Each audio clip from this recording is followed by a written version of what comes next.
mucho más convencional de lo esperado. El triunfo del Partido Popular Europeo y la alianza de socialistas y demócratas, los ejes de poder tradicional en la Eurocámara, desde el primer sufragio continental en 1978, alejó la imagen de la ola de la extrema derecha. Sin embargo, no eliminó la influencia. Y aquí me detengo entonces para revisar con nuestro invitado, con Iván Rojas, justamente. Bueno, ¿qué tanto puede seguir avanzando los extremos? Para nada saludables en torno a lo que se supone pretendemos, conservar en el planeta, digo yo, que es el respeto a los valores fundamentales, a conceptos de democracia en el mundo que se supone garantizan también ese respeto a nuestros derechos, derechos fundamentales, derechos humanos. Entonces, bueno, ¿hasta qué punto esto puede seguir avanzando y cuáles son las consecuencias también para el manejo de las políticas como bloque y en su relación con el resto del planeta? Bienvenido, Iván. Buenas tardes. Gracias por la invitación. Sí, el Parlamento Europeo al final del día no tiene tanto poder mientras la Comisión y el Consejo Europeo estén trabajando al mismo ritmo que han estado trabajando. Okay. El problema es que la agenda puede variar un poco. ¿Quiénes fueron los grandes perdedores en verdad? Los verdes. Y la agenda del Partido Verde, que es una agenda, por ejemplo, en Alemania antinuclear, les ha costado bastante, porque esa política de cerrar las plantas nucleares en las vísperas de la invasión rusa a Ucrania ha salido extremadamente mal. Entonces, ciertas políticas, y ese es un ejemplo, entre muchos, bajan de popularidad y se va habiendo una pequeña realineación. El tema de la migración, por ejemplo, se ha vuelto un tema muy contencioso, el cual que ha alimentado muchos partidos de derecha en la mayoría de los países europeos. Entonces, los europeos tienen que empezar, me refiero a las autoridades, más cautos con el tema migratorio. Hay que tomar algunas medidas, porque claramente hay un sector importante de la población que no le gusta cómo se están haciendo las cosas. Claro, si vamos de país en país, la agenda cambia un poco. La derecha, la victoria más grande que tuvo fue claramente en Francia. Donde se convocaba ahora elecciones adelantadas, y eso es ya el 30 de junio, las legislativas, ¿no? Una jugada de Macron que representaría ¿qué?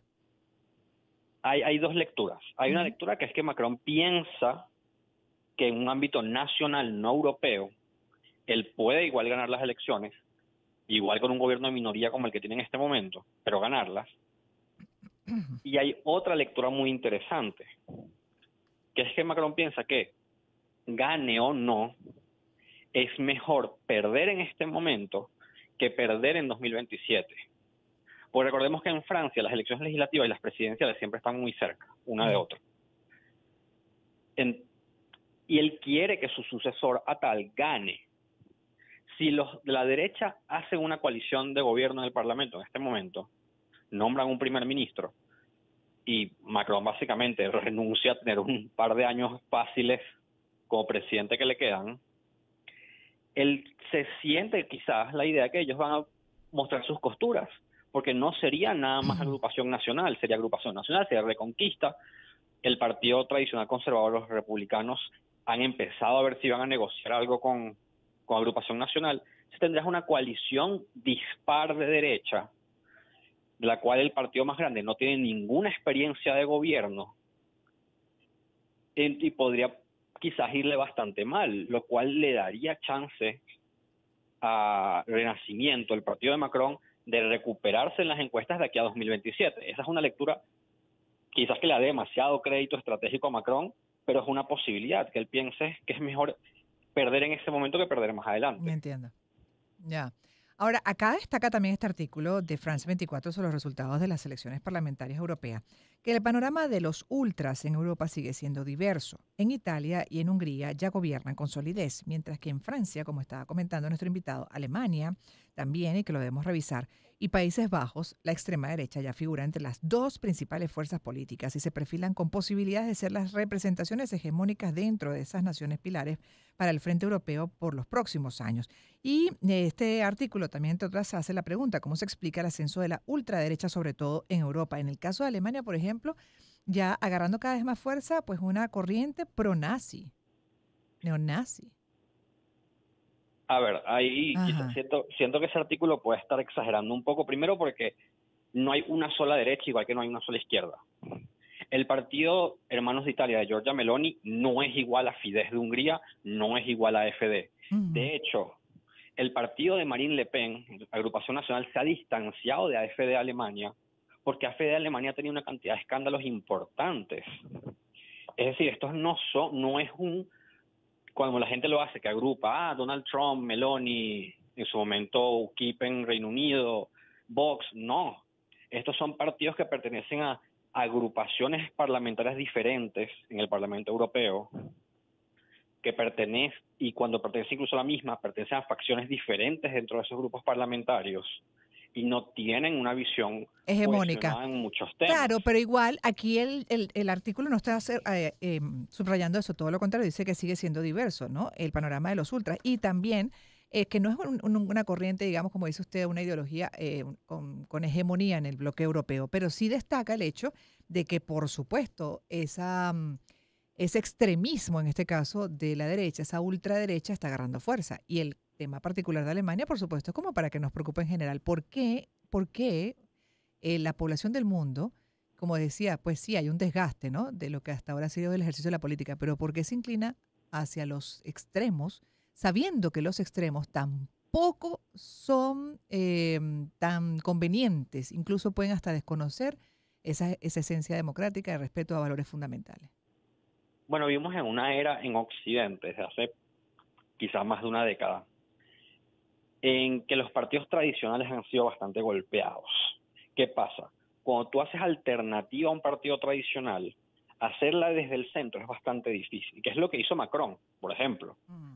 Macron parecía en su momento que había destruido a el ahora republicanos y al Partido Socialista francés, que están tímidamente volviendo, agarrando un poquito de fuerza otra vez. Pero hacer eso es muy difícil. Miremos lo que le pasó a Ciudadanos en España. Ciudadanos surgió, se volvió una fuerza política y ya básicamente desapareció otra vez. O sea, es complicado, y cuando se busca alternativa a los partidos tradicionales, muchas veces estos partidos de derecha son esa alternativa. Claro, también hay un proceso de socialización que tienen estos partidos mientras más tiempo estén. ¿Por qué Agrupación Nacional ha seguido agarrando fuerza? Porque han moderado muchísimo su discurso. Ya. No voy a decir que ahora son un partido de centro derecha, no lo son, siguen siendo un partido de derecha, pero han tratado de eliminar esos visos racistas, antisemíticos, xenofóbicos que tenía el partido, muy claros en su discurso, los han ido eliminando. Marine Le Pen, aunque digamos no va ahora a defender Ucrania, se ha alejado un poco de Putin, se ha alejado de AfD y de algunos otros partidos a nivel europeo, y de hecho en Francia ahora hay un partido a la derecha de la Agrupación Nacional, que es Reconquista de Zemmour y de Marion Maréchal, que es la sobrina de Le Pen. Mm. Entonces, cuando tienes un partido a tu derecha, tú ya puedes hacer ese rebranding mucho más fácilmente, y se ha convertido en un partido, digamos, de clase trabajadora. Entiendo. Sí, las metamorfosis que también pueden ir ocurriendo en el camino, ¿no? Ahora bien, y ya para terminar, estamos hablando con Iván Rojas, internacionalista e investigador, revisando resultados de las elecciones en el Parlamento Europeo, que, como bien decía también, bueno, sí, tienen mucha importancia, pero también depende de lo que es la posición de la Comisión, por ejemplo, Europea, por mencionar uno de esos organismos que además están permanentemente en contacto y diseñando estrategias con el resto del mundo y particularmente con lo que se llama el bloque occidental. Entonces, ahí con relación a la postura de Ursula von der Leyen, que ya advirtió, ella no iba a permitir, le va a poner un freno si es reelegida en ese cargo a esos extremos, ¿no? A esas posturas extremas que hoy en día tienen un poco más de fuerza. Claro, von der Leyen primero no la tiene fácil para ser reelecta, a pesar Ah, de ok. que su partido fue el que sacó más votos.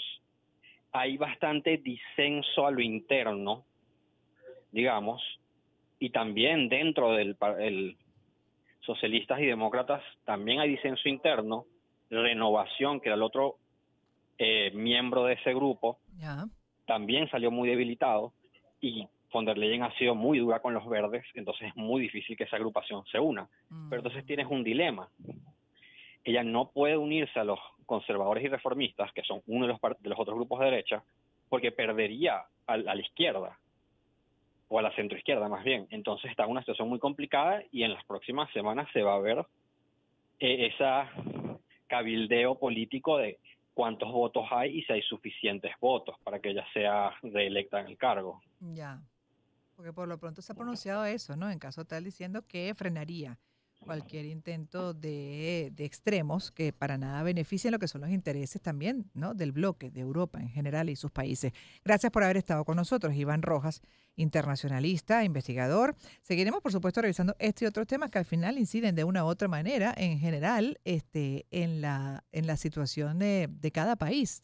Porque hasta para lo que tiene que ver con procesos electorales y la participación, por ejemplo, de bloques como Europa, bueno, muy activos también en la defensa de derechos fundamentales en el mundo, pues ellos se activan, organizan incluso a comisiones para estar presentes en la verificación de lo que es el respeto a procesos, ¿no? En este caso, por ejemplo, elecciones y así un largo etcétera de actuaciones que de una u otra manera inciden en la estabilidad política, económica del mundo y de cada país. Vamos entonces a la 1:35 a hacer una pausa. Sí, corresponde entonces la pausa del circuito y en breve volveremos ya para desarrollar el resto de la pauta contemplada para esta primera hora.